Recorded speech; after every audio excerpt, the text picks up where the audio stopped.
Buenas, hola León. Doctor, muy buenas noches, ¿cómo está? ¿Cómo le va? ¿Cómo está usted?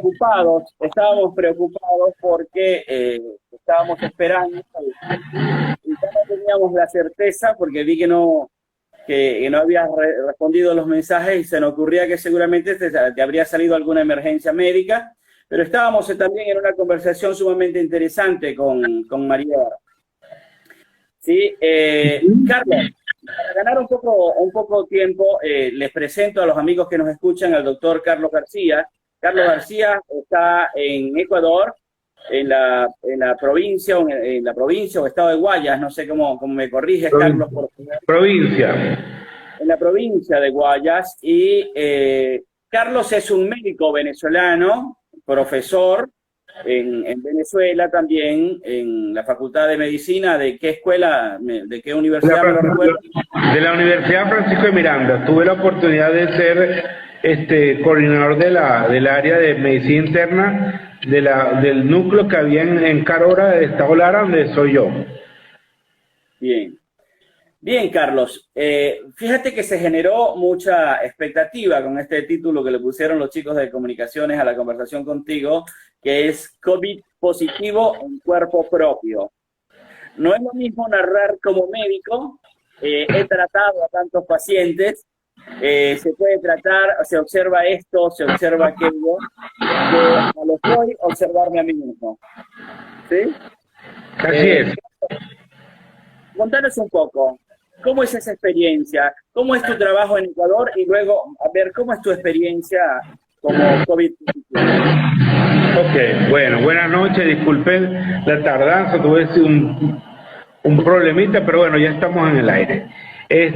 Mira, yo soy médico internista, especialista en medicina interna, tengo ya 1 año y 2 meses viviendo aquí en el Ecuador. Estoy trabajando actualmente en Milagro, que es un cantón que pertenece a la provincia del Guayas, de donde es Guayaquil capital. Milagro queda a 45 minutos de Guayaquil. Y hago esto de referencia porque sabemos que aquí en Ecuador, Guayaquil ha sido, digamos que el epicentro de toda la pandemia del COVID.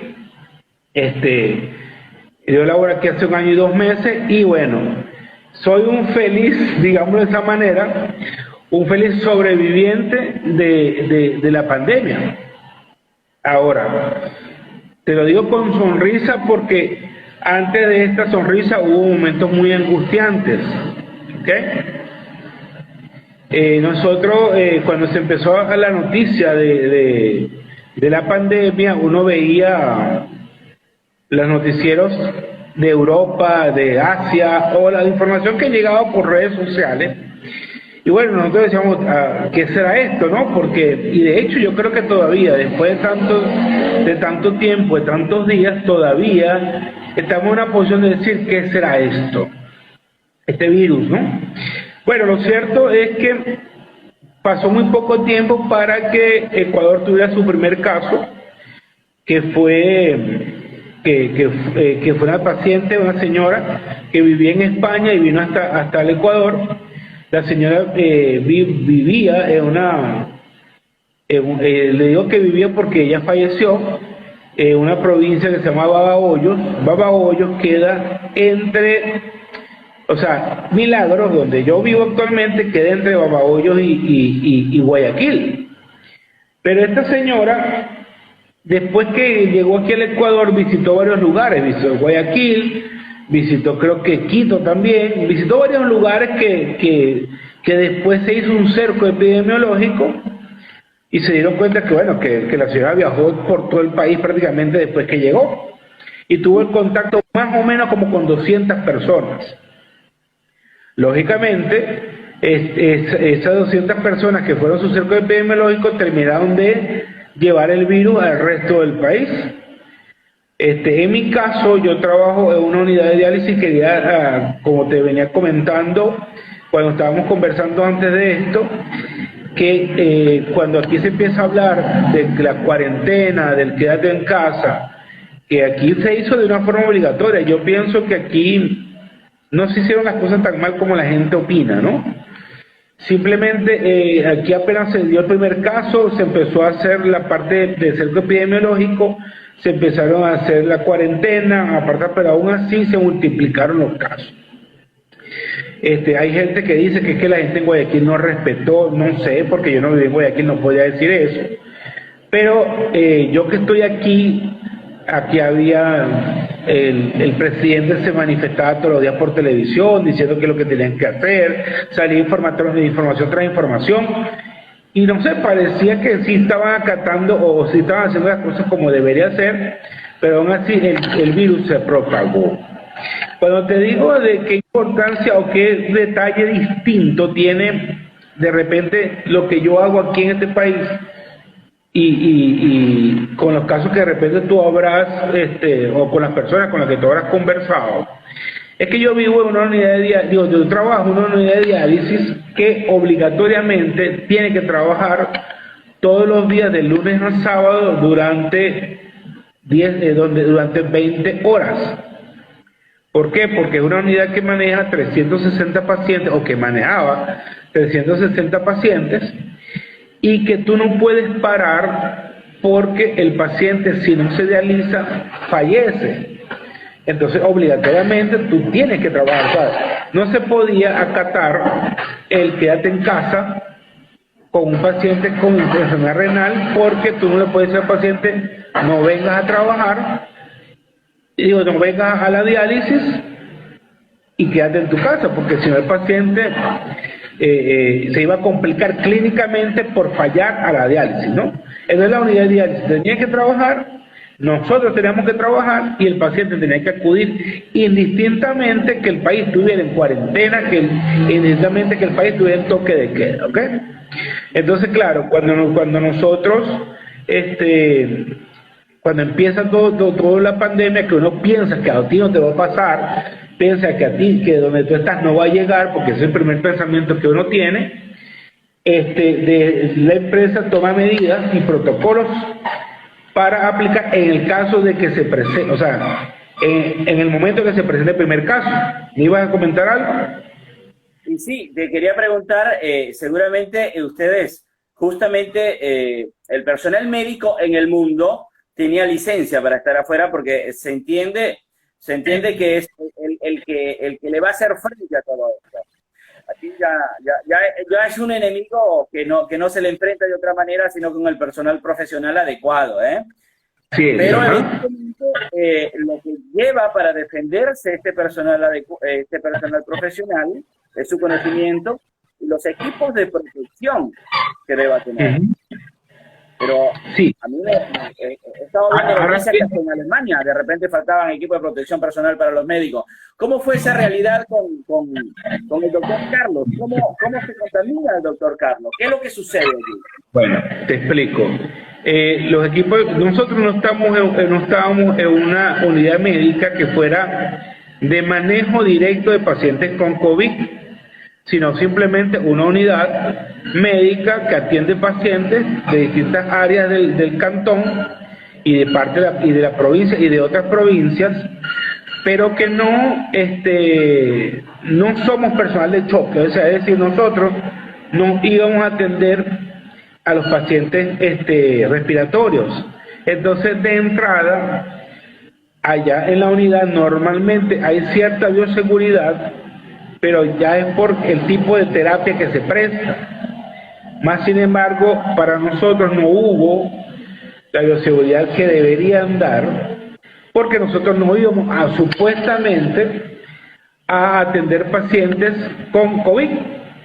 Entonces simplemente nos dijeron, bueno, si tienen algún paciente sospechoso respiratorio, ustedes lo apartan, no lo meten en la sala, lo ubican en un área que designaron para esa área, se comunican con el ECO 911, llaman, reportan el caso y ellos le dirán qué hacer.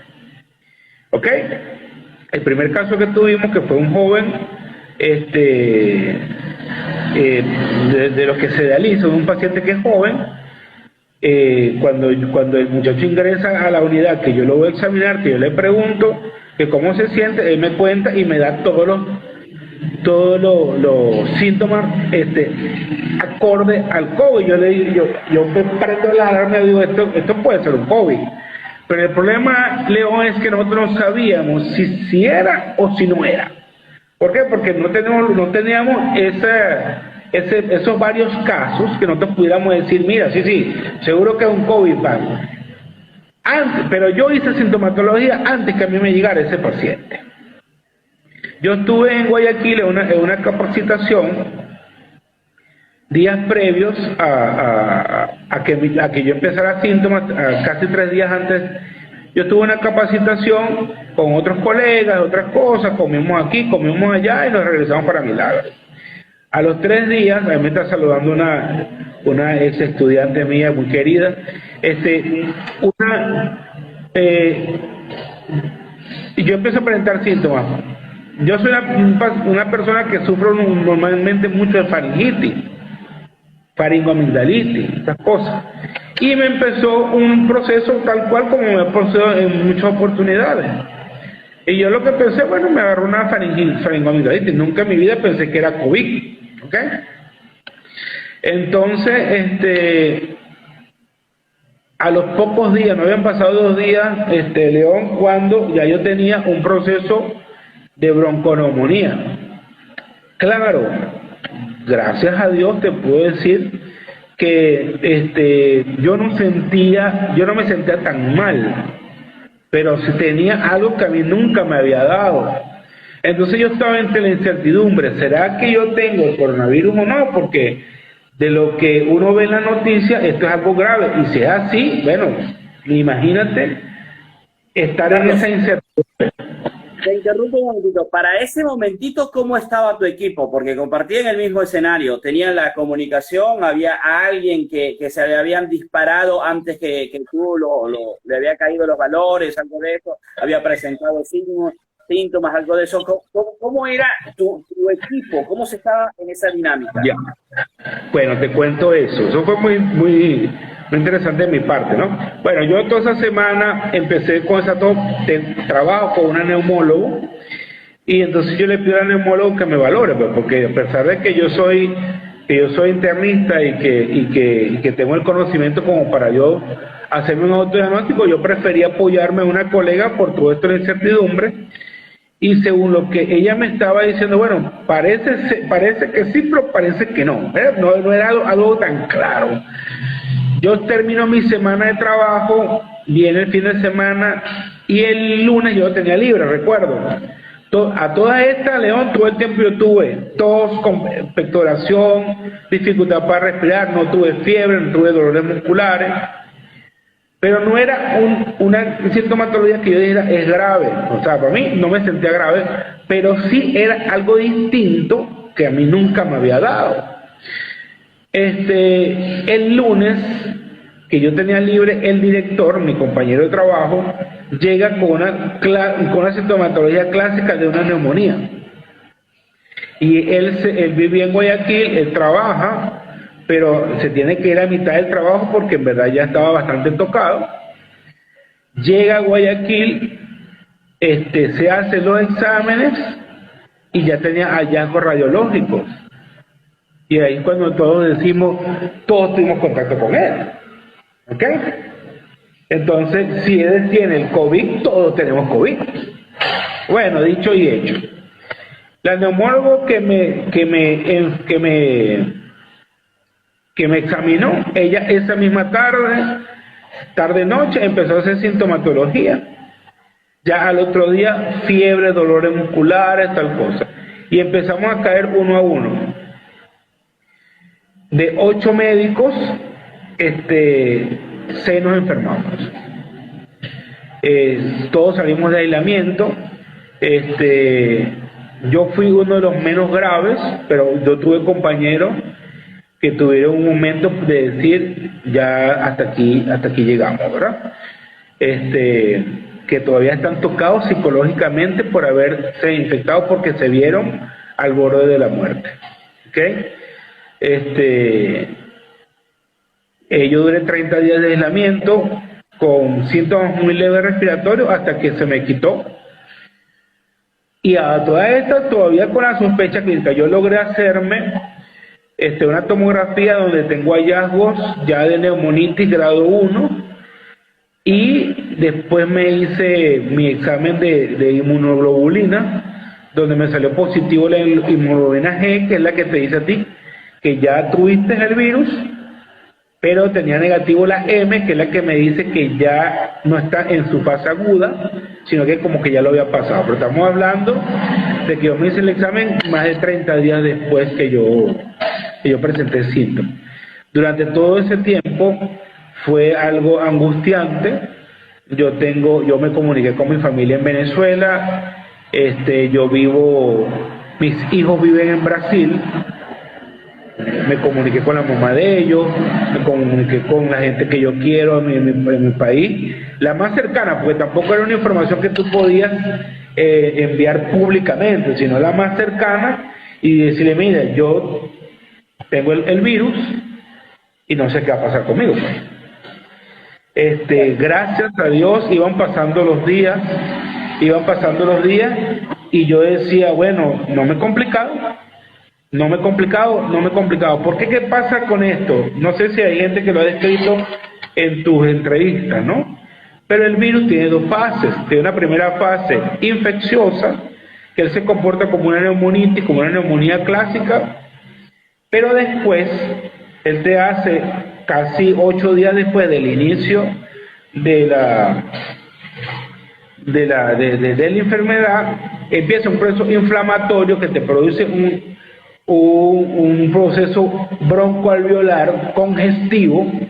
El paciente presenta una dificultad respiratoria importantísima con desaturación, y bueno, y por esta razón el paciente se agrava. Entonces te podrás imaginar, León, tú como médico, sabiendo lo que tenías, que habías pasado ya una fase, esperando día a día que se te pudiera reactivar la segunda fase y te pudiera complicar, pues. Y yo viviendo solo en un país del cual yo soy extranjero, solo en un apartamento, yo puse alerta a mi vecina, puse a todo el mundo y digo, bueno, mire, si algún día yo no respondo, te tumban la puerta, no sé qué van a hacer. Porque, sin embargo, doy gracias a Dios que yo no me agravé. No me agravé, pero sí tuve personas conocidas. De hecho, te puedo contar que yo tuve una gran amiga que fue una señora doctora que me recibió en su casa cuando yo llegué a este país. O sea, yo llegué y compartimos residencia, una que ya tenía alquilada, con lo que viví con ella y con su esposo durante 5 meses. Ella inicia síntomas relativamente igual que yo, hasta el mismo día 16, ella el día 22, 23 es llevada al hospital en delicadas condiciones, la hospitalizan, al día siguiente la pasan a la UCI, la intuban, dura 4 días con esta ventilación mecánica hasta que fallece. Esa es la historia de una doctora que fue como mi madre aquí, y que lamentablemente yo no pude ni siquiera irla a ver, primero por mi sintomatología y segundo por la cuarentena. Carlos, en medio de toda esta situación que estás describiendo, tú como médico evidentemente tienes una conciencia de cómo sentirme o cómo manejar esta sintomatología que estoy viviendo en mi cuerpo. Y las personas que no tenemos ningún conocimiento médico, cualquier gripe o cualquier estornudo nos va a alarmar de manera impresionante, ¿no? Pero tú tenías el conocimiento, tú tenías algunas herramientas. Cuando te diagnosticaron, cuando te diste cuenta, tengo coronavirus, ¿tenías esperanzas? Claro, lo que pasa es que, vuelvo y te repito, a mí la sintomatología no fue tan florida, fue más bien muy inespecífica, de no saber si era una bronquitis, si era una neumonía, si era el coronavirus. Entonces yo me empecé a tratar, cuando ya yo tenía 3 días enfermo, yo dije, si es el coronavirus, yo necesito hacer otras cosas. Yo recibí el asesoramiento de mi compañera de trabajo con respecto a un tratamiento y lo empecé a hacer es muy raro, es muy difícil para uno el médico ir a otro médico, y más cuando es algo que tú sabes manejar, pues. Pero yo igual no quise ser un poco humilde en esa situación y pedirle a mi amiga a mi amiga y compañera que me recetara, digamos de esa manera, que me evaluara, y ella me dio unas indicaciones. Pero después de yo tener 2 o 3 días medicándome con lo que ella me mandó, yo dije, no, aquí yo tengo que irme, o sea, complementar este tratamiento. Y fue cuando yo empecé a usar esteroides, que yo diría que ahorita, y a todo paciente que yo he atendido después de eso, de una vez le coloco esteroides. A mí ella me indicó otro antibiótico y yo decidí tomar la citromicina y también el uso de esteroides. O sea, en pocas palabras, por lo que tú me estás preguntando, yo tuve una asesoría médica, pero al mismo tiempo yo mismo me traté. Y yo creo que más fue la preocupación que en realidad lo que yo presenté. Pero claro, no es fácil. Carlos, te tengo que interrumpir porque nos queda un minuto. Lamentablemente se nos ha hecho muy, muy corto el tiempo. Pero no quiero, si se nos corta, lo que estás explicando está bien, la gente lo entenderá. Pero creo que estas preguntas, para ellos que lo están haciendo, es importante. Hay una persona que dice si el virus tiene una duración en el organismo hasta de 30 días, y otra persona pregunta si es posible esterilizar la ropa aún puesta. Tenemos estas 2 preguntas y ya cerramos. Pero sí, mira, más o menos el virus dura ese tiempo, entre 25 a 30 días en el cuerpo, desde uno presenta sintomatología 5 días después del contacto, y el virus se mantiene, y de hecho la prueba PCR, que es la que se hace en bucofaringia, tiene una duración de 28 días, o sea, hasta 28 días tú sales positivo en esa prueba, lo cual te dice a ti que durante 28 días tú tienes el virus contigo. Pero es que el otro punto es el siguiente: tú te puedes inmunizar, pero si tú tienes contacto con el virus nuevamente, tú lo vas a cargar. O sea, yo puedo estar inmunizado, pero si yo convivo con personas y yo salgo a la calle, así yo haya pasado una enfermedad, yo puedo traer el virus a mi casa. Carlitos, querido, ojalá podamos tener otro momento. En 7 segundos nos despedimos de nuestros amigos que nos acompañaron. Carlos, te compro ver bien tu imagen todavía, pero te estoy escuchando, así que perfectamente podemos avanzar. Entendemos que esto puede pasar en este tipo de comunicaciones y no nos detiene. Sigamos conversando, Carlos. La semana pasada, ¿cómo fue tú transcurrir por esta enfermedad? ¿Cómo te sentías? ¿Cómo era el que te despediste de tu familia? ¿Vistes a alguno de tus amigos caer con la enfermedad? ¿Tu equipo de trabajo todos terminaron contaminados? Ahora te veo perfectamente, Carlos. Me mejor, ¿verdad? Sí, está cambiando la conexión del internet. Hola, ¿cómo estás, Leo? Un saludo, un abrazo. Podemos conectarnos. Seguimos la conversación. Bien, sí, te decía entonces que la semana pasada habíamos conversado un poco de cómo te sentías inmediatamente que percibiste que tenía aquella enfermedad, incluso antes del diagnóstico, llegaste a despedirte de tu familia, supiste que tu equipo también había resultado contaminado, y así que fue todo un escenario de mucha incertidumbre con el que te tocó luchar, pero luchaste y volviste a las trincheras con esto. Sí, así es. Bueno, fíjate, León, yo duré 30 días en aislamiento, 29 días en aislamiento, bajo evaluación continua por la medicina laboral, para ver en qué punto yo me iba a reintegrar a mi trabajo. Yo te comenté en la primera parte de la entrevista que cuando a mí ya me aíslan, yo me sentía mucho mejor, y ya yo me terminé de mejorar en los días de aislamiento. Sin embargo, yo me hago una tomografía que no me la había podido hacer porque en el sitio donde yo estoy ya los equipos ya no tenían los materiales, y para yo poder hacerme la tomografía tenía que salir de la ciudad donde yo vivo, del cantón, hacia Guayaquil, pero aquí está, no hay tránsito interprovincial y tuve que aprovechar que un colega se la iba a hacer, entonces yo aproveché y me la hice, y cuando me hago la tomografía, veo que hay hallazgos, o sea, que hay imágenes que hablan que yo tenía la neumonitis que causa los estragos en el paciente con COVID. Más sin embargo, los hallazgos míos eran, no digamos que mínimos, pero eran, digamos que leves en comparación a otras tomografías que ya yo había visto. Y yo dije, bueno, o sea, me llevé mi parte, ¿no? En el momento me asusté, no te voy a negar, cuando veo la tomografía, a pesar de que yo me sentía bien, veo la tomografía y me asusté porque, claro, sí vi que hubo un daño pulmonar.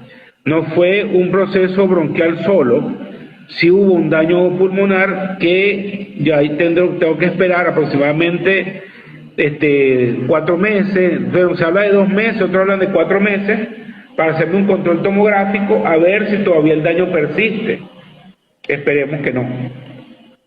Ahora te consulto algo, ya que estás diciendo esto. Las estadísticas dicen que hay, o los números dicen que hay 3 millones y algo más, 3 millones y medio por allí de personas contaminadas, donde 300, 400 por allí están recuperadas. Y hoy vamos baja probablemente 260 y algo de 1.000 personas en el mundo. Ahora, estas personas recuperadas, ¿les queda alguna anomalía en su sistema? ¿En su sistema biológico queda alguna anomalía en su sistema respiratorio a partir de la incursión de este virus? Claro, mira, hay un daño agudo que no deja, o sea, que se ve en la tomografía, más sin embargo es algo que no te va a producir lesión pulmonar como tal, que es el distrés respiratorio del adulto, es la inundación del alveolo lo que compromete en gran parte la ventilación pulmonar. Eso no deja no impresiona un daño en el parénquima pulmonar. Pero la neumonitis, en la tomografía del COVID, se ve una imagen que se describe como el anillo esmerilado, que es una lesión ya del parénquima pulmonar, que aparentemente es aguda, sin embargo no hemos tenido el tiempo para evaluar si ese daño queda permanente o no. Es decir, todavía estamos o sea, no ha pasado el tiempo necesario para aquellas personas que lo tuvieron y que recuperaron, o sea, que no murieron, digamos de esa manera, les vaya a quedar esa lesión. He visto tomografía, he atendido pacientes con tomografías que en verdad el pulmón está, digamos que destrozado radiológicamente hablando, ¿ok? Entonces eso queda para evaluación, me imagino que, porque recuerda que es primera vez que nosotros nos enfrentamos a un virus de estas características, a pesar de que hay otro coronavirus y que se ha producido epidemias de coronavirus previamente, tanto en el 2002 como en el 2012. Más sin embargo, se ha comportado de formas distintas y los hallazgos tomográficos de no se han visto en los otros. Entonces, no sabemos exactamente qué va a quedar después de esto. Es decir, las personas que han tenido daños, en mi caso, o personas que han tenido daños mucho peores, o sea, mucho más severos, a nivel de parénquima pulmonar, que se logran ver con la tomografía, no sabemos si esos daños van a persistir en el paciente. Hay pacientes que han recuperado, pero que todavía ellos acusan que no están 100% bien. ¿A qué me refiero? Yo me siento que estoy 100% bien. Pero conozco pacientes, he visto pacientes y he escuchado a pacientes que me han dicho, después que me dio el virus, no estoy completamente bien. Y si no está completamente bien es porque quedó una lesión pulmonar. Claro. Ahora, Carlos, a ti te dio. Hay un efecto rebote en algunos países. ¿Este efecto rebote puede pasar sobre las personas ya recuperadas o las personas recuperadas están inmunes?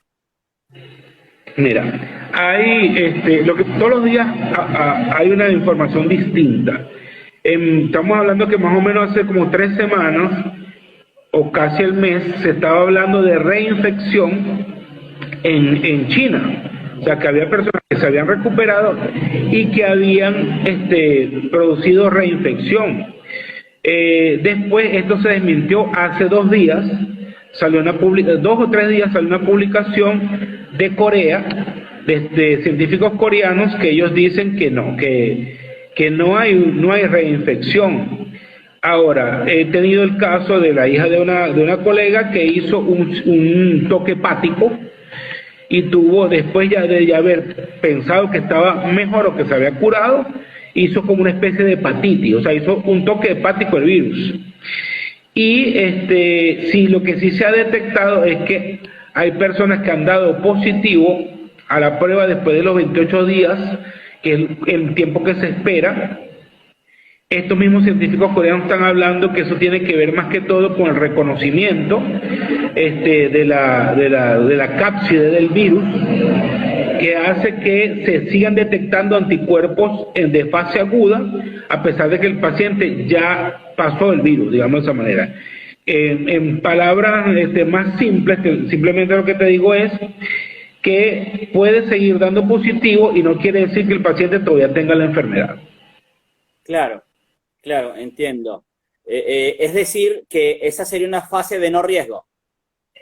Podría ser una fase de no riesgo. Yo, como la mayoría de los virus, el cuerpo, el sistema inmunológico pasa 2 etapas importantes, que es la primera etapa, que es la inmunidad innata, que es apenas entra el virus al cuerpo, lo atacan distintos tipos de células y se produce una respuesta celular.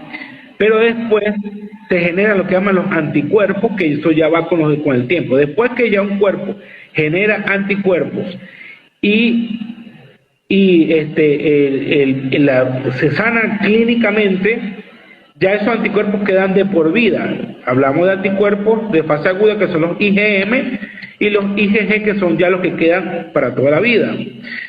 Cuando una persona ya tiene anticuerpos ante un virus, esos anticuerpos evitan que a ti te vuelva a dar el virus. Sin embargo, hay varios tipos de virus que te pueden dar una reinfección.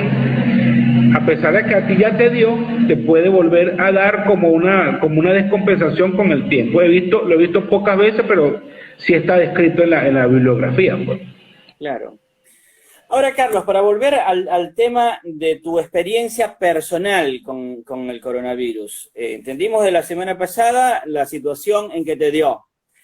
Atendiste a un paciente que tenía todas las características sintomáticas de este coronavirus, y ustedes no estaban preparados para eso. Cuando se dieron cuenta, ya era tarde, el equipo estaba contaminado, fuiste a tu casa, padeciste todo un proceso de duelo, si se quiere, se le puede decir, y bueno, pero saliste de todo aquello. Cuando saliste y estabas listo, ¿qué ocurrió? ¿Ahí ya te fuiste a trabajar directamente como un centro contra el coronavirus o sigues trabajando en la misma unidad de diálisis con el esquema anterior? No, yo sigo trabajando en la misma unidad de diálisis porque ese es mi trabajo. Y sí, claro, volví a trabajar. De hecho, bueno, la unidad de diálisis prácticamente fue una masacre, porque el paciente de diálisis es un paciente muy susceptible y hasta los momentos van alrededor de 50, 55 ya pacientes fallecidos, de los cuales más del 60% es por COVID. Y bueno, lógicamente se siente mucho la falta, pues porque una unidad donde tú ves a los pacientes todos los días, yo regreso después de 30 días y me encuentro con una lista de 48 en ese momento de pacientes que habían fallecido, pues. Y que son pacientes que uno les coge mucho cariño porque son pacientes que tú los ves 3 veces a la semana todo el año. Entonces, después que tú veas para la silla y veas que está ausente o que está otro paciente, antes de tener la lista, decía, ¿qué pasó con este paciente? Falleció. ¿Y qué pasó? De hecho, hoy me preguntó una de las pacientes me empezó a nombrar a varios pacientes, ¿no? Me empezó a preguntar qué pasó con tal paciente, murió, qué pasó con este, murió, qué pasó con este, murió. O sea, me preguntó por 5 y mis respuestas fueron, señora Barragán, este paciente murió, ellos murieron, ¿no? Entonces es algo bastante impactante porque durante todo este tiempo, León, no sé si tú has tenido esa oportunidad, amigos que tenemos en común la han presenciado, que tú estás viviendo como un océano de muerte, donde está tan cercana a la muerte que tú no sabes si en cualquier momento te va a llegar la muerte a ti o a las personas que tú amas. Sí, en realidad es una situación, Carlos, muy, muy difícil de manejar, porque a lo que estamos acostumbrados, de alguna manera, sobre todo los que venimos de donde venimos nosotros, es que la muerte parece haberse naturalizado también. Y parece que ahora con el COVID se está naturalizando un poco más en otros países, ¿no?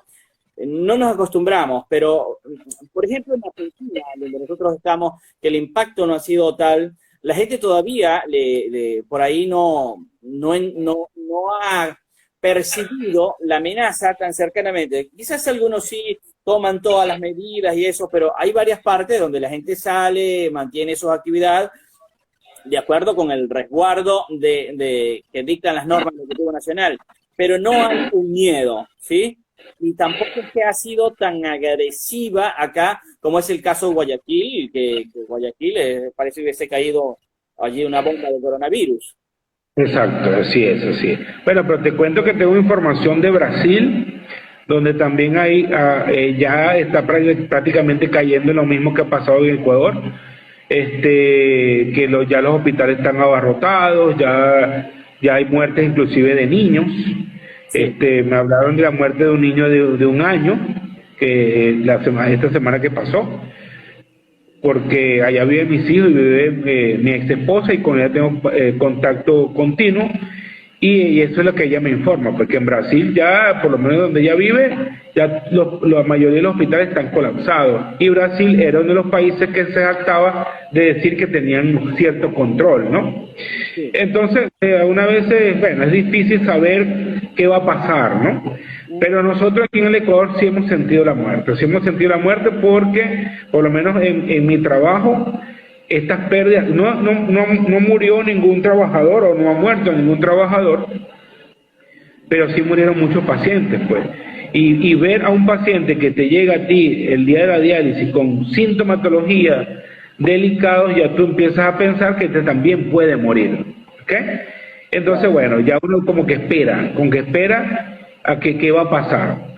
Desde que yo me reintegré, ha disminuido el número de muertes, pero siguen apareciendo, pues. Sí, por lo menos ahora se habla menos del drama de Guayaquil, porque no era el drama de Ecuador, se hablaba del drama de Guayaquil propiamente. De hecho, fue noticia internacional, CNN, BBC, diarios de España y de otros países hicieron un relevamiento de lo que estaba ocurriendo en Guayaquil, porque era una experiencia nefasta. Así es. En Guayaquil, lo que pasa es que, claro, una cosa es lo que te reflejan las redes sociales, ¿verdad? Que bueno, que es cierto, y otra, pero ya como que la parte como que Guayaquil pasó de moda, digámoslo de esa manera, en cuestiones de redes sociales, y se ha escuchado menos de Guayaquil. Yo tengo colegas con los que mantengo también comunicación constante y les pregunto que si ha habido una disminución. Te puedo decir que hace 10 días todavía se mantenía en Guayaquil muchos casos, pero ya lo que es la semana pasada y este inicio de semana ya ha disminuido importante en varios centros de Guayaquil la casuística. Sí. Pacientes recuperados y hay pacientes que ya fallecieron. O sea, pareciera que el virus ya está acabando su ciclo, su ciclo de mortalidad, ¿no? Pero eso es posible si todavía no hay una vacuna. Digamos que se están experimentando, no sé si en Ecuador.